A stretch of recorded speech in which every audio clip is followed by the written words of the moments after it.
Finally आ चुका है dragon ball जी का एपिसोड 18 और सच में ये बहुत ज्यादा जबरदस्त था। शुरुआत में हमें वही चीज दिखाई जाती है जब गोमा सब पे भारी पड़ जाता है। गोमा अपने की ब्लास्ट से गोकू पे अटैक करने ही वाला पर तभी बीच में आ जाते हैं तामागामी और माजिंडू और तब गोकू को समय मिल जाता है ट्रांसफॉर्म होने का और वो बन जाता है सुपर सैयन 3 और ये हर बार की तरह ही एपिक था।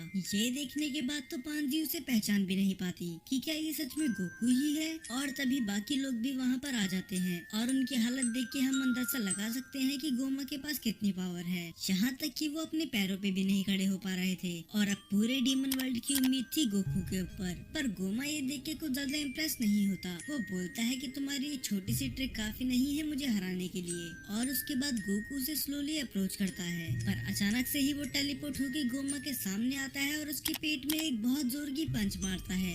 वो पंच इतना जोरदार था कि गोमा की तो आत्मा ही निकल गई पर वो जल्दी रिकवर करके गोकू पे वापस फायर करता है पर उसके अटैक को डॉज करके गोकू उस पे फिर से की ब्लास्ट से हमला करता है पर उनमें से एक भी ब्लास्ट गोमा को नहीं लगता क्योंकि वो भी सारे अटैक डॉज कर रहा था। और फिर हमें देखने को मिलता है गोमा वर्सेस गोकू के बीच में हैंड टू हैंड कॉम्बैट। अब गोकू गोमा की थोड़ी स्पीड को मैच कर पा रहा था, वो उसके सारे अटैक डॉज कर पा रहा था और उसके पंचेस का भी जवाब दे रहा था। सभी गोकू के लिए चीयर कर रहे थे यहाँ तक कि माजिंडू भी।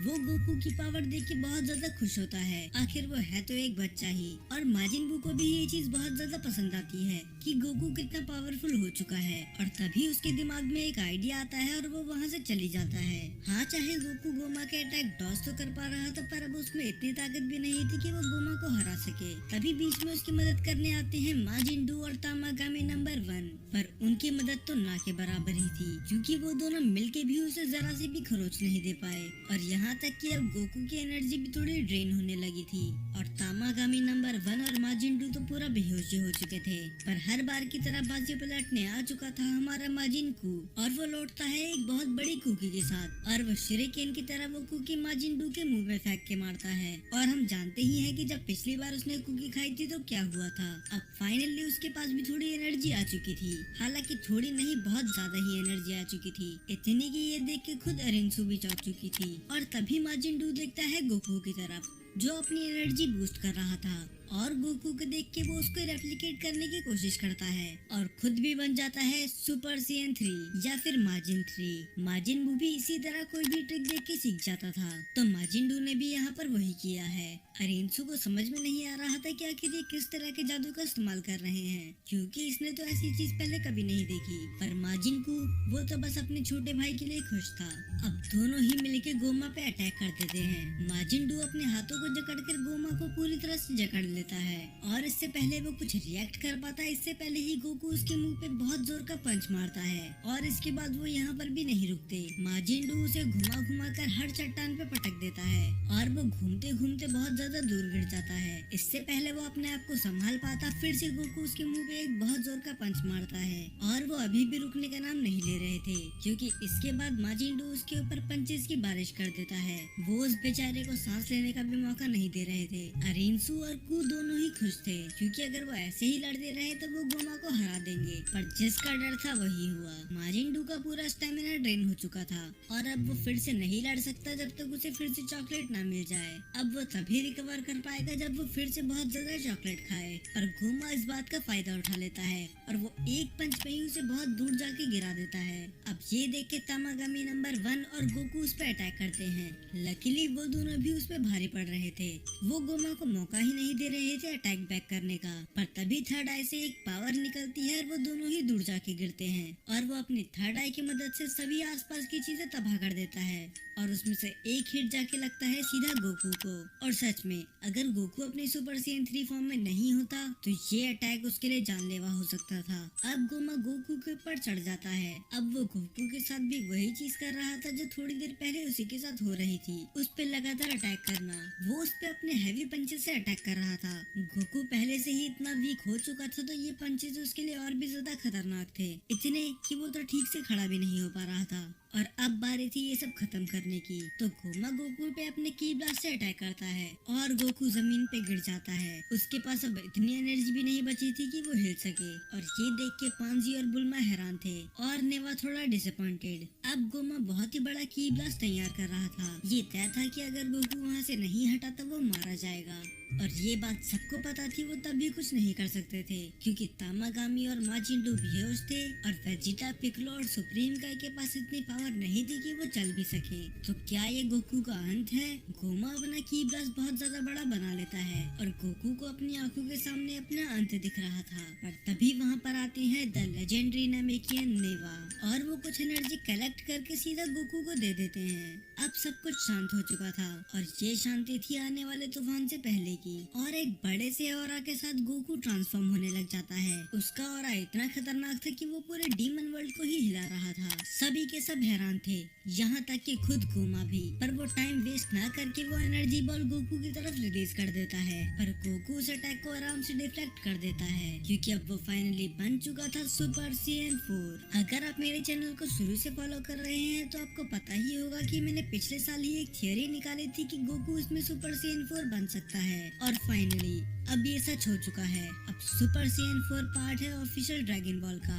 हालांकि इस चीज से मैं बहुत ज्यादा खुश हूँ और थोड़ा निराश भी। और क्यों, इसके बारे में हम एपिसोड के एंड में बात करेंगे। ये देख के सभी हैरान थे कि आखिर गोकू को हुआ क्या। और गोकू की वही काफी थी पिक्लो को गूज़बम्प देने के लिए। पिक्लो तो छोड़ो, खुद गोकू भी हैरान था अपनी पावर देखने के बाद। और वो नोटिस करता है कि अब उसकी टेल भी वापस आ चुकी थी और ये गोमा के लिए कोई गुड न्यूज नहीं है। तो अब वो दोनों ही फिर से क्लैश करते हैं और अब उसकी पावर के सामने तो गोमा एक बच्चा लग रहा था। वो उसे ऐसे उठा उठा के फेंक रहा था जैसे कि गोमा कोई 5 साल का बच्चा हो। और गोकू के सिंपल पंच भी उस पे बहुत ज्यादा इफेक्टिव थे। पर तभी कुछ स्ट्रेंज होता है। थर्ड ई वाला अचानक से ही ग्लो करने लग जाती है और उसके बाद वो गोकू को एक पंच मारता है और वो बहुत दूर जाके गिर जाता है। तो हो सकता है द थर्ड ई वाला सामने वाले की पावर अडेप्ट और अब्सॉर्ब दोनों करती है। हालांकि अभी वो एक बच्चा है पर फिर भी सुपर सीएन 4 को एक पंच में गिराना कोई छोटी बात नहीं है। पर किसी तरह गोकू अपने आप को संभाल लेता है। वो गोमा पे फिर से अटैक करने जाता है पर इस बार गोकू के पंचेस उस पे उस तरह काम नहीं कर रहे थे जैसे पहले कर रहे थे। मानो अब वो गोकू जितना ही स्ट्रॉन्ग हो चुका था।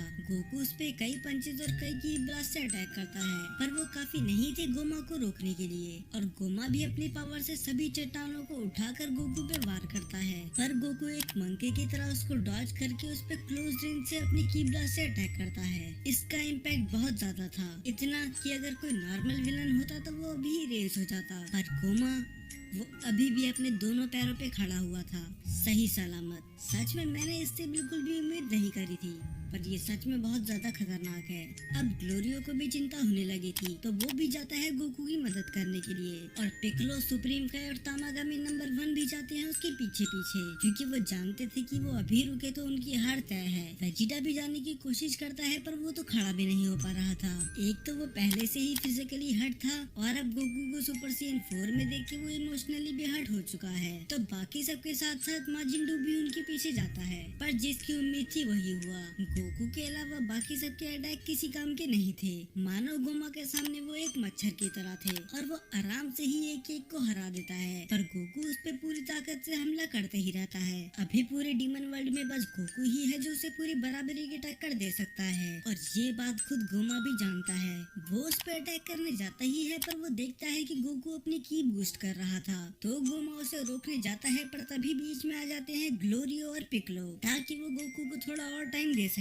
पर ये दोनों मिलके भी उसे 2 सेकंड से भी ज्यादा नहीं रोक पाते। और दूसरी तरफ गोकू अपने काम में हमें की तैयारी कर रहा था पर इससे पहले वो अपना अटैक कंप्लीट कर पाता गोमा उसे एक जोरदार पंच देता है और गोकू वो उल्टा हवा में उड़ने लग जाता है मानो अब सब खत्म हो चुका हो। पर फिर हमें दिखाया जाता है कि गोकू अभी भी अपने अटैक को तैयार कर रहा है और वो गोमा पे अटैक करता है अपने फुल पावर कामेहामेहा से। और इस अटैक से वो गोमा की पूरी बॉडी को ही रेस कर देता है और आखिरकार अब अंत हो चुका था the supreme demon king Goma का। हालांकि सबको तो ऐसा ही लगा पर तभी एक्टिवेट हो जाती है द थर्ड इवल आई और वो गोमा की पूरी बॉडी को ही रीजनरेट कर देती है। और वो बस रीजनरेट नहीं करती, वो गोमा को और ज्यादा बड़ा और 1000 गुना ज्यादा पावरफुल बना देती है। गोकू उस पे पलट के वार करने की कोशिश करता है, पर अब इसका कुछ फायदा नहीं था। उसने पहले ही कामेहामेहा में बहुत ज्यादा एनर्जी लगा दी थी और वैसे भी अब गोमा बहुत ज्यादा खतरनाक हो चुका था और बस इतना काफी नहीं था उसे ह्यूमिलेट करने के लिए। तो गोमा उसे एक स्पेयर में बंद कर देता है और वो स्पेयर गोकू की सारी एनर्जी खींच रहा था और वो सुपर सैयन 4 से बन जाता है सुपर सैयन 3। उसकी सारी एनर्जी जा रही थी,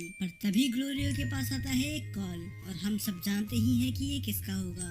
ये कॉल था अरिंसू का। वो ग्लोरियो को ऑर्डर देती है कि वो दोनों ड्रैगन बॉल लेके मेरे पास आओ और दूसरी तरफ गोकू उसके लेवल डाउन होते ही जा रहे थे और वो फाइनली अपनी बेस फॉर्म में आ चुका था। अब उसमें बिल्कुल भी एनर्जी नहीं बची थी, तो गोमा उसे छोड़ देता है और फिर दूसरी तरफ हमें दिखाया जाता है कि ग्लोरियो जाता है हाइबिस के पास। वो हाइबिस से बोलता है कि तुम दोनों ड्रैगन बॉल मुझे दे दो क्योंकि यहाँ पर बहुत ज्यादा खतरा है और हाइबिस को अपनी जान से ज्यादा कुछ भी प्यारा नहीं है। तो वो उसे शुक्रिया बोल के उसे दोनों ड्रैगन बॉल दे देता है और वो ड्रैगन बॉल्स लेके ग्लोरियो जाता है अरिंसू के पास और तब अरिंसू बताती है कि आखिर उसकी विश है क्या। तो वो बनना चाहती है न्यू सुप्रीम डीमन किंग और वो भी लिमिटलेस मार्जिन पावर के साथ। और इस पावर के साथ वो गोमा को हरा के उसका राज खत्म कर देगी और खुद संभालेगी पूरा डीमन वर्ल्ड। तभी अरिंसू ग्लोरियो को बोलती है कि आप जल्दी करो, इन ड्रैगन बॉल्स को यहाँ रखो और पुरुंगा को समन करो। यही रीजन था कि मैंने तुम्हें ऑर्डर दिया नमिकिन लैंग्वेज को लर्न करने का। जी हाँ, ग्लोरियो को भी नमिकिन लैंग्वेज आती है। ग्लोरियो को देख के लग रहा था कि उसका ये करने का मन नहीं कर रहा। उसके दिमाग में उसकी दोस्तों की चीजें चल रही थी कि किस तरह वो उसके वर्ल्ड को बचाने के लिए फाइट कर रहे हैं और ग्लोरियो वो एडवेंचर नहीं भूल सकता जो उसने गोकू, पांजी और सुप्रीम काय के साथ करे थे। पर ये समय भी इमोशनल होने का नहीं था। तो वो दोनों ड्रैगन बॉल वहाँ पर रख के नमिकिन में कुछ मंत्र बोलने लग जाता है और वहाँ से निकलती है बहुत बड़ी लाइटनिंग। गोमा हैरान था कि आखिर ये क्या है और पिक्लो तो समझ चुका था कि इधर क्या होने वाला है। और फिर हमें रिवील होता है डीमन वर्ल्ड का ड्रैगन जो था रेड पुरुंगा। ये थोड़ा बहुत अल्टीमेट शैंडन की तरह लग रहा था। तभी बुल्मा, सुप्रीम काय और पांजी चौंक जाते हैं कि आखिर ये पुरुंगा बीच में कहाँ से आ गया। बुल्मा बोलती है कि ये तो बिल्कुल नमिकिन ड्रैगन की तरह लग रहा है। पर तभी पांजी कुछ ऐसा नोटिस करती है जो उनके होश उड़ाने वाला था। वो वहाँ देखती है ग्लोरियो को। उन्हें यकीन नहीं आ रहा था उनका दोस्त होने के बाद भी उन्हें उसे धोखा दे दिया, पर क्यों ये कोई नहीं जानता। और नेवा तो इस बात से हैरान थे कि वो नमिकिन भी बोल सकता है। फिर पुरुंगा बोलता है कि मैं तुम्हारी कोई भी एक विश पूरी करूंगा, तो बताओ तुम्हारी विश क्या है। पर तभी गोमा वहाँ से आके पुरुंगा पे अटैक करने की कोशिश करता है और वो बोलता है कि मैं ऐसा कुछ नहीं होने दूंगा। और गोमा, जिसे गोकू अपने सुपर सैयन 4 फॉर्म में नहीं हरा पाया, उसे पुरुंगा बस अपने एक फिंगर के फ्लिक से ही बहुत ज्यादा दूर जाके गिरा देता है। और ड्रैगन बॉल हिस्ट्री में ऐसा पहली बार हुआ है कि किसी ड्रैगन ने किसी पे अटैक करा हो। अगर हम शैडो ड्रैगन्स को हटा दे तो। तब अरिंसू पीछे से बोलती है कि जल्दी करो, उससे बोलो कि मुझे न्यू सुप्रीम डीमन किंग बना दे, वो भी बहुत सारी मैजिक पावर के साथ। पर देख के ऐसा लग रहा था कि ग्लोरियो को ये करने का मन नहीं है और अब तो अरिंसू को गुस्सा आने लगा था क्योंकि ऐसा पहली बार हो रहा है। वो उसका ऑर्डर नहीं मान रहा, तो वो उसे गुस्से में बोलती है कि जल्दी करो और ना चाहते हुए भी वो नमिकिन लैंग्वेज में कुछ बोलता है और जो भी विश उसने मांगी थी पुरुंगा उसको पूरा कर देता है। तो अब क्या होगा? क्या अरिंसू बन जाएगी न्यू सुप्रीम डीमन किंग या फिर हमें और प्लॉट ट्विस्ट देखने के लिए मिलेंगे? खैर ये सब पता चलेगा अगले एपिसोड में। पर अभी मुझे कुछ बात करनी है सुपर सैयन 4 के बारे में। मैं खुश हूँ कि सुपर सैयन फाइनली कैनन हो चुका है, पर कुछ चीजें ऐसी थी जिसने मुझे निराश करा। मुझे लगा था जब गोकू सुपर सैयन 4 बनेगा तब इसकी बॉडी भी बड़ी हो जाएगी, ठीक जैसा जीटी में हुआ था। पर मुझे इसके पीछे का रीजन तब भी समझ में आता है क्योंकि अगर वो अपनी ओरिजिनल फॉर्म में होता तो वो एक पंच में ही गोमा को हरा देता। तो इस पे नाराज होने की कोई बात है ही नहीं। पर जो सबसे बेकार चीज मुझे लगी उसके रेड हेयर। सुपर सैयन 4 के आइकॉनिक ब्लैक हेयर ही सबसे ज्यादा जबरदस्त थे। रेड हेयर के साथ तो वो सुपर सैयन गॉड लग रहा था। काश ये अगर इसे सुपर में रीइंट्रोड्यूस करे तब ये इसे ब्लैक हेयर के साथ ही दिखाएं, क्योंकि ये डिजाइन तो मुझे बिल्कुल भी पसंद नहीं आया। पर फिर भी हमें खुश होना चाहिए कि टोरियामा सेंसेई ने जाने से पहले सुपर सैयन 3 वेजिटा और सुपर सैयन 4 दोनों ही कैनन कर दिए। अभी भी इसके 2 एपिसोड बचे हुए हैं। तो आपको क्या लगता है और कौन से सरप्राइजेस